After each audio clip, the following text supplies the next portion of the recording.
Hello and welcome back to the Gold Advantage.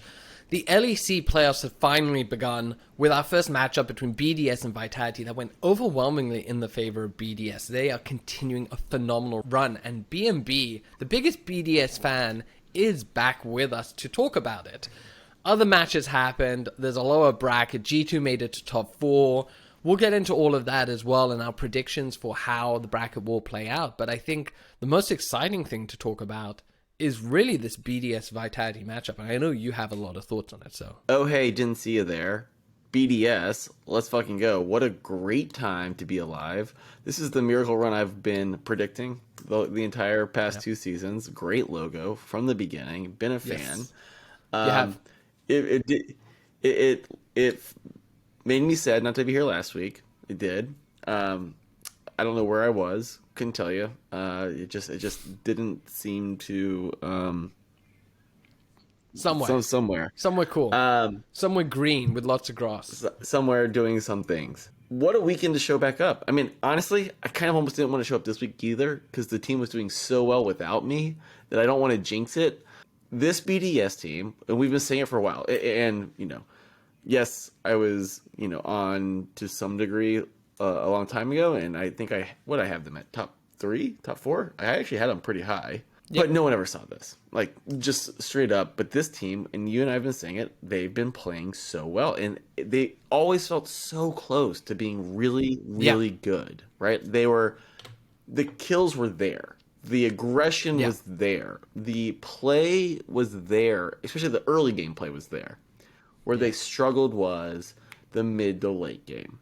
Closing teams out. And converting it to objectives. Exactly. No, and actually, I'm happy you bring that up because I have a couple of stats that are super interesting here. So, actually, BDS is on a 10-game win streak. Yeah, they're good. They went 3-0 in the final week of the round-robin stages. Yep. They had 2 2-0s in group stages, and then they just 3-0'd Vitality. So they haven't dropped a single game now. 10 games in a row. That is phenomenal. But not only that, they actually had a perfect objective control group stage. They did not lose a single dragon or baron in the group stage. And I think that is like the perfect indicator. And I mean, like, look, they lost barons and dragons to Vitality. As one does. And they've really figured out how to convert those kills, that pressure, that momentum into objectives, and then those objectives into wins. And 100%. It's been phenomenal. And I've gone back because I was wondering, like, what have I missed? Have I missed anything here? I actually think, we've sung the praises of Adam, how he draws bans. We've talked about how Crowny and Labrov are arguably were one of the best bot lane, and I think now is cementing themselves as the best one. But then the one who I think has been a bit overlooked is really Sheo. He has quietly just been putting up incredible performances in the jungle. And he's now starting to get that credit. But I think he is now the best jungler. And this is so important why teams need to do this kind of PR pushes. Because I think Vitality did a great job with Bo. They got him out there, 100%. People talking about his things and so on. Absolutely. And this is where a team like BDS, I think, needs to know, like, hey, you know what? You should be really raising up a lot of noise. Because Sheo has been, as I look back on games, I went and watched a couple of replays. Dude, the guy's been basically perfect all split long. To your point, right, when it's Oscar season, the movie theaters come out and promote their movies because that's the only way you get to be front and center. Marketing works. Sorry, they've got a good read on this split. There's just this patch. There's just this meta. There's just no way around that, and so we love to see it. We've seen them systematically getting better over the past 3 or 4 seasons, and it's been fun to watch. It has been, and I think the thing that's exciting for me is seeing things where there are games where they are so clearly ahead and they manage to close them out, but there are also games where they're playing from behind and they still manage to close them out against Vitality. There were games where the early game was going in Vitality's favor, a couple of kills started to go in Vitality's favor, and BDS managed to turn them around. They had some really clutch factor dives, where it was 1v2 and they managed to trade 1 for 1. There's a lot there that I think is really exciting on the side of it, just of seeing well-rounded, good play out of BDS. And I'm really excited to see now where this goes, because if they're the team that's going to go to MSI, they are looking phenomenal. I know you already mentioned it, the bottom lane between Labrov and Crownie, but like, I mean, Crownie's fucking lethal on like so many champions, and yeah, just kudos. I cannot wait to continue watching these guys. It is so fun. Talking about Crownie has been phenomenal. He's obviously very emotional about his performance. He's had a tough road, but the way he played was he had such confidence. He had that killer instinct, diving in, gale forcing in to get the kills and to win games. And you could really see how much of their wins, I think, were off of the back of, the whole team, but just his own performance. But yeah, Vitality, I think it's important to talk about them because this was a pretty uncharacteristic collapse from them. I mean, a lot of people are saying like it's Vitality, they choke. I'm not going to deny that, but I don't think I have seen a worse performance out of Bo and Photon, and the complete lack of coordination across the team. Normally, Vitality has some really clean dives in top lane, very cleanly executed, especially between Bo and Photon. And this time, there were so many times where they were going in, someone died because they tanked too many tower shots, and they weren't playing with the range correctly. Upset lazy pathing, I think lost them game 3. He just went around, was alone, got caught out, and that was it. He was dead. There's a lot of these things. Upset just didn't really show up, to be honest, for the whole series. For damage-wise, yeah. I mean, it's hard when you're behind all 3 Yeah, games. but like 0 kills, 0 deaths, 0 assists in the first game. 1 kill, 0 deaths, 4 assists in the second game. And then the third game, 3, 1, and 4. Like, just not really in the action. And not doing enough what he needs. But to your point, again, like Photon, when you see Photon on the Kennen, you're expecting big things. Like that is a power champion to deal a shit ton of damage. To get no assist, like I don't even know how that's possible on a Kennen. There's just a lot of things. This is what I mean. It was a very uncharacteristic game, and I'm not entirely. And this makes it difficult to know what to take from this, because when you look back on it, they had such a dominant performance over Mad Lion, such a dominant performance over Astralis. Bo put on this incredible masterclass of a jungler, and then to see this week, it's almost like completely different players. Like if you turn the nameplates off, I would think we're watching Immortals play. So it's well, I don't know about that. It's just, but it was a shocking. So it's a bit of a tricky one because you don't want to. One bad series doesn't necessarily mean they are a bad team. Correct. The irony, right, is before this, they were also 4-0. They 2-0'd Mad Lions, they 2-0'd Astralis. Like, in dominant fashion. And that's an Astralis team that we're very bullish on. Pretty hot super hot on. Yeah. We say this a lot around here. It's hard to beat the same team twice, quoting the great philosophers of our generation. And so, should... should Vitality be lucky enough to meet up against BDS again, it's not going to be a clean 3-0. I don't think it'll be a clean 3-0. I think that the interesting thing here is I want to say that Vitality played incredibly poorly. Yep. But actually, that does not take away from BDS, because I think BDS played incredibly well. Yeah. And so it's both of those factors coming into together. I would be surprised to see Vitality to continue to play this poorly. Yeah. I will not be surprised to see BDS continue to play this well. Perfectly said. Yeah, and I think that stands in stark contrast to our lower bracket teams who are matching up in the first round, which is G2 and Mad Lions, who rounded out. Now, hands up, I said Koi and Mad Lions wouldn't be making it to top 4. My money was on Koi making it, Mad Lions not. Koi didn't, Mad Lions did. So technically I'm wrong. However, I'm going to kind of argue that... The thought process was right. The thought process, really, Mad Lions shouldn't be here.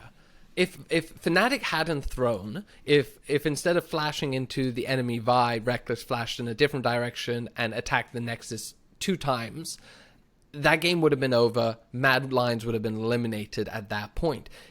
They got very, very lucky. Like, Mad Lions won that series, not because of them, but because Fnatic threw really hard. I don't know what to take away from the Astralis 2-0. I do feel like Mad Lions showed up better there. They actually just seem to have Mad Lions played well, so I don't want to take that away from them. I do feel like this is a bit of a historic Astralis collapse. I saw a stat. 113 has gone 2-30 over the last 2 series. Correct. That he played. Now, one was against a Bo Masterclass, and I don't think anyone can hold that against him. But it looks like that loss to Vitality has like shaken the foundations of Astralis. Yeah. No, I mean, like, this Astralis team straight up didn't execute the way we thought that they tied for first. I do think that this, and we said it so long ago, this Mad Lions team is like a zombie team. They just kind of like rise like a freaking phoenix out of ashes. And am I surprised that they're here? Like, not really. They had a great performance. I mean, like, go back to the winter season. They came in third. Yeah. But this is a team that when it comes time to playoffs, they kind of just figure it out. And so we shouldn't be all that surprised. I don't see them going much further going up against G2, but I do think it's worth noting, and it's something that I said to you before we jumped on, but like just quickly touching back on BDS. Yeah, this is a BDS team clearly winning what we considered the group of death, but without ever kind of playing the person that we thought was the other Death Eater, which is G2. They win 4-0, get out of their group, so they never faced off. Never even had to face G2 now, and that. If I was to play super skeptical conspiracy Bliv, yes, I would say maybe G2 didn't want to play BDS this early and not throw against Koi, but like maybe knew that they could beat Koi again and knew they could beat SK and were like, we want to make it to the next round. Why don't we do it without ever having to play BDS? Because they did play BDS in the winter, and it was damn close to them not winning. It was super competitive. And so it was a great series.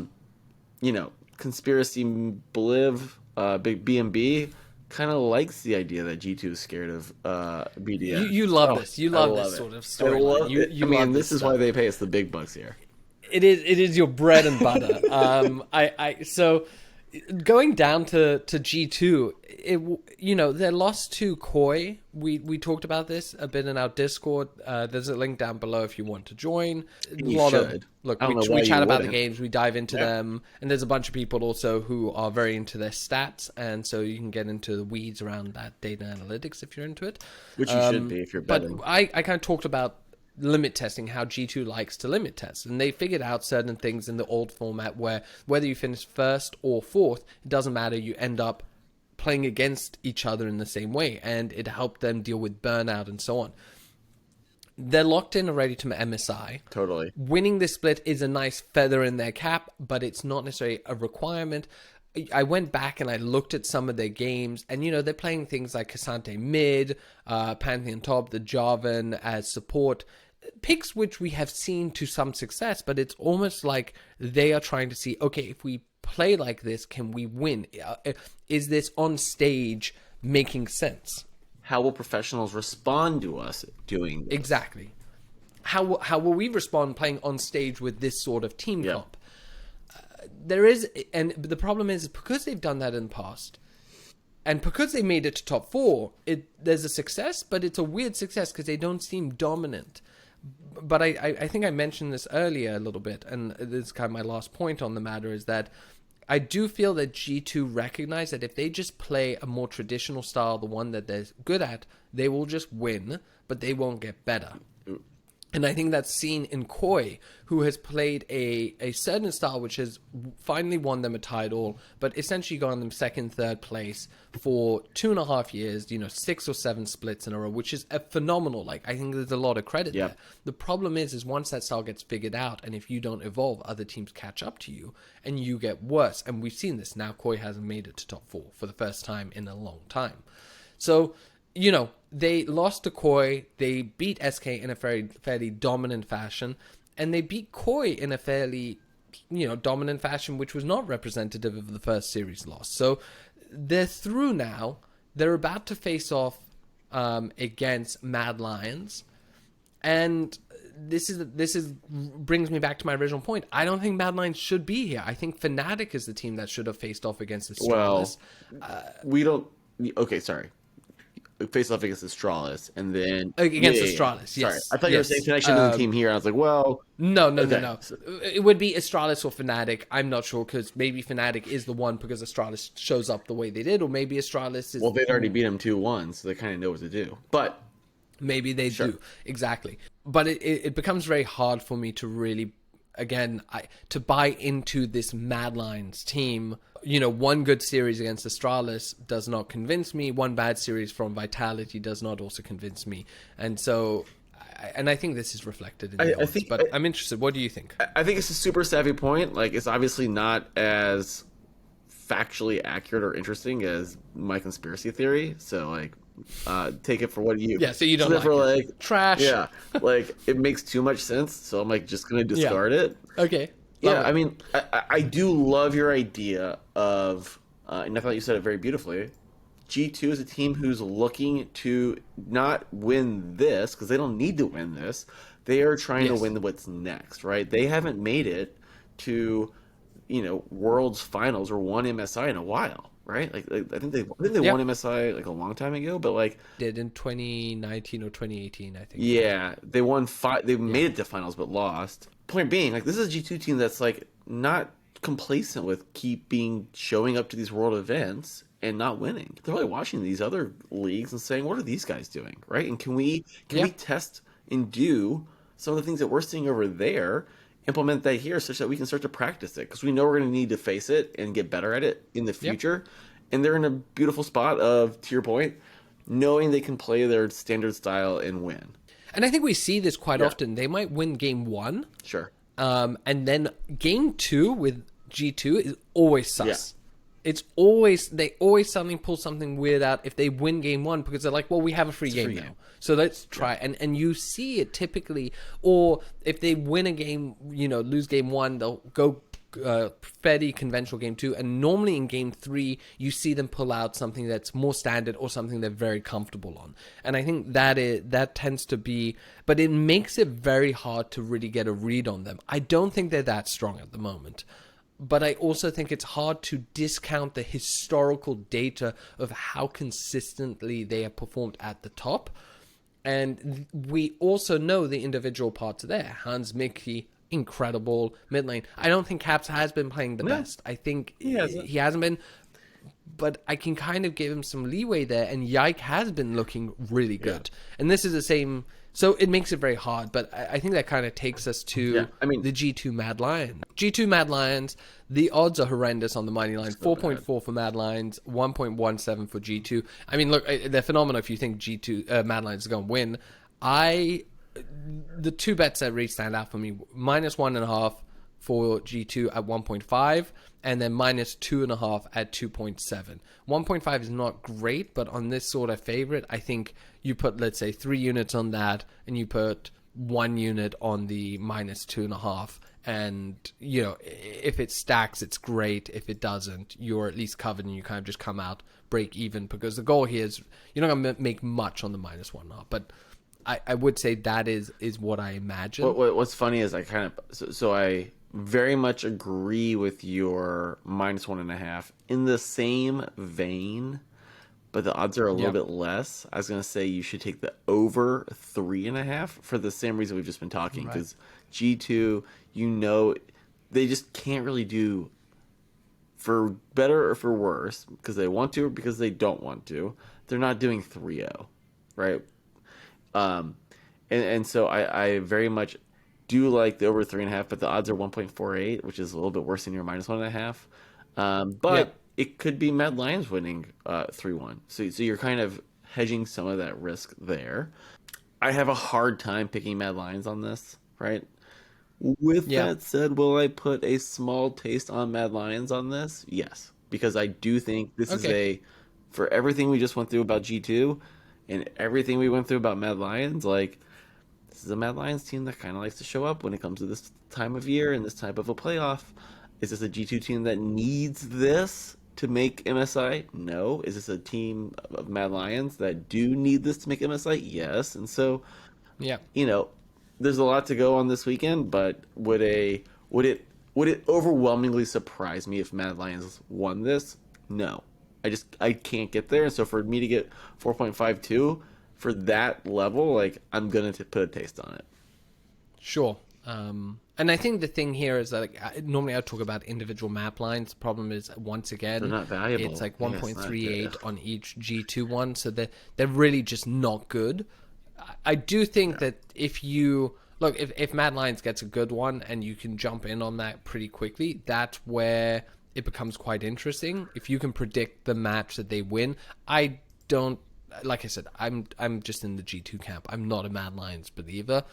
And by the way, but I fair do enough. think that like, I don't think that you can see why. Sportsbook's not a Mad Lions believer either. Yeah, I think the things there, because so this is interesting. The line for the kill handicap. Yeah, what's that? At the moment, I'm seeing it at plus 10.5 for Mad Lions, minus 10.5 for G2. That's a lot. I actually think that's kills. It's a lot of kills. Plus 10.5? Yeah, that's a lot. That's a lot. Yeah. So that's paying like 1.8? 1.83. I mean, that sounds pretty tasty. You know, when Mad Lions won against Astralis, we have that situation. If I'm going back against Mad Lions against Fnatic, 38 to 27, like that was a bloodbath and lasted forever. You know, game 1 is 16 to 7, so that's game 2 is 16 to 8. They only lost by 8. Exactly. So you're within that 8. Yeah. What's the total kill spread? Because across the board, total kill spread right now, you're seeing basically 28 over under 29.5. I mean, Mad Lions got 29 by themselves in game 1 against Astralis and 28 in game 2. They're going to be getting their kills, it feels like. The problem with that is that those games playing against the Fnatic is that those were long games, and G2 doesn't typically have long games. So if you look at their games against Koi, it's 27 minutes, nearly 28, should we say, 21 minutes, which was incredibly short, and then a 35-minute game. In their SK matchup, I've got 30 and 32. 32. So, yeah. Man, bookmakers, I guess they sometimes know what they're doing. This is a tricky one. I would actually join our Discord and start chatting to some of the guys with the models and the data analytics, because I think they'll be able to give you a better analysis of the over-under. I'm also going to be doing my own in the lead up to the days later this week. So if you join, you can ask me questions and I'll kind of talk about it in the Discord. Yep. Going on, I mean, if we have a G2 versus Vitality, that's a really hard one for me to pick. That's a fun matchup. That's just a fun, massively, that's just a super fun matchup. Super fun. I'd probably look at that one as a map-to-map basis, because if Vitality is going to show up the way they did against BDS, then I don't believe in them. But if they show up like they did against Astralis, then I think we're in for a banger of a series. At the moment, though, I think just the momentum is behind BDS. So I think I'm on BDS's side in the finals. I don't think it's going to be a 3-0. I think more likely it will be a 3-1, maybe even a 3-2. Yeah. Who do you think it's going to be? Are they going to play G2 or Vitality? I think Vitality. I want it to be Vitality. Not because I don't want G2 to do well, but I want other teams to be showing up and reaching. I want it to be G2 because I am nervous if it's Vitality. Again, hard to beat the same team twice. You think they might win? And I don't want Vitality. I want I want BDS in MSI so badly that honestly at this point I kind of want Mad Lions to come through. Although if that happens, then I'm a little bit more nervous. Oh God, no. I really just want it to be either BDS or Vitality. Partially also because you're right. You just mentioned that it's like if G2 reach the finals and they win, we end up with a Mad Lions one. So I would rather G2 loses in third place, and then it's either Vitality, and I'd be happy with both of them at MSI. But I just think the storyline's momentums are so. Actually, question: if G2 makes it to the final and wins, does that mean BDS still gets? Mad Lion goes. They have more points. It's on a nice edge here, so I really don't want G2 to make it. That's the to win it. I don't want Mad Lions to make it, so I don't want G2 to make it there. But look, let us know in the comments who you think is going to reach finals and who you think is going to be the MSI representative with G2. Is it going to be Vitality? Is it going to be BDS? Or do you think Mad Lions are going to make it?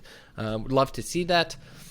I think that wraps it up from It us. does. So hope you enjoyed this episode. Please like, subscribe. We always really appreciate it. We are so close to the 200 mark. It would be great to be able to push over that. Yes. But I can't wait for this weekend, and we are so close to MSI, and that is going to be amazing. So really looking forward to that. Where is MSI this year? London. Oh, it's in your fucking backyard. It is, and I might be You there. might be there. I might show up. You just might show up as well. It'd be great. Why not? Party in London. Thanks, everyone. See you next week. Toodaloo.